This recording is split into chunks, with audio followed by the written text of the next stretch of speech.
Hello বন্ধুরা, আসসালামু আলাইকুম। আপনারা সবাই কেমন আছেন? আলহামদুলিল্লাহ ভালো আছে। আপনারা সবাই ভাবছেন যে জাফলং আইসা মামার দোকান থেকে কিভাবে জাফলং 0 পয়েন্ট যাওয়া হয়। তো আমি 0 পয়েন্ট নামিয়া মামার দোকান নামিয়া 0 পয়েন্ট যাওয়ার রাস্তা হচ্ছে এটা। তো আপনারা মামার দোকান নামিয়া কীভাবে যাবেন? যে এখানে আপনার মোটরসাইকেল আছে, আপনার টমটম আছে, টমটম আছে এবং মোটরসাইকেল আর টমটমই আছে। আগে যদি চান হাঁটতে হাঁটতে যে দেখে দেখে যাওয়ার জন্য হেঁটেও যেতে পারেন। আমি মোটরসাইকেলে যাচ্ছি এবং এখানে টমটম আছে, টমটমও যেতে পারে। তো আপনারা দেখতে পাচ্ছেন আমরা যাচ্ছি। আর কীভাবে 0 পয়েন্ট যায় আমরা আপনাদেরকে সামনে দেখাবো। এটা হচ্ছে 0 পয়েন্টের রাস্তা। এখানে আছে বিভিন্ন জাফলংয়ের যে বিখ্যাত পাথর আছে, পাথর ভাঙার মেশিন আছে এবং সেই পুরান রোডটা, এটা হচ্ছে সেই পুরান রোড দিয়ে জাফলংয়ের প্রথম থেকে লাস্ট পর্যন্ত আসে, এটাই সেই পুরান রোড। তো এখান থেকে আগে বেশিরভাগ আগে পর্যটকরা যারা আসে সবাই এদিক দিয়ে যেত, জাফলং যদি আসে এদিক দিয়ে যেত। এখন হচ্ছে উচ্চগ্রাম থেকে 0 পয়েন্ট ক্যাম্প ওইদিকে চলে যায়।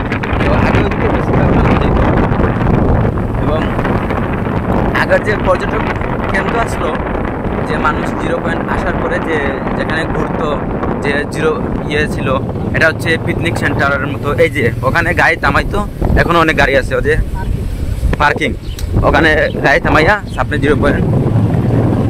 তো মেইন যে 0 পয়েন্ট, যে ঝুলন্ত ব্রিজ, আপনারা সবাই দেখছেন অবশ্যই, যারা আসেন নাই অবশ্যই তো অনলাইনে দেখছেন যে 0 পয়েন্ট, এটা হচ্ছে সেই।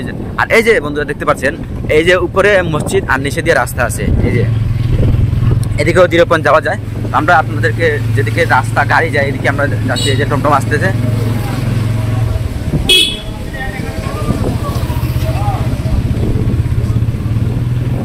এবং আমরা এখান থেকে দেখতে পাচ্ছি এই যে আমাদের সামনে হচ্ছে ইন্ডিয়া। আমরা কীভাবে যাবো আপনাদেরকে অবশ্যই দেখে দেখে নিয়ে যাচ্ছি।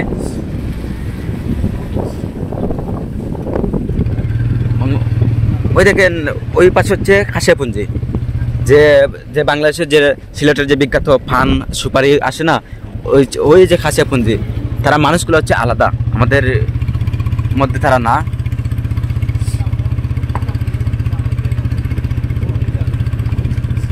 এবং এই যে সেই রাস্তা একবারে জাফলংয়ের যে পুরান রাস্তা বলা হয় এটাকে। দেখেন এদিকে অনেক বালু এবং আপনার পাথর অনেকগুলো আছে। হ্যাঁ, আর ওই যে এই যে হচ্ছে আপনার বিল্ডিং এর পাথর ভাঙা পাথর আপনি চাইলে নিতে পারেন।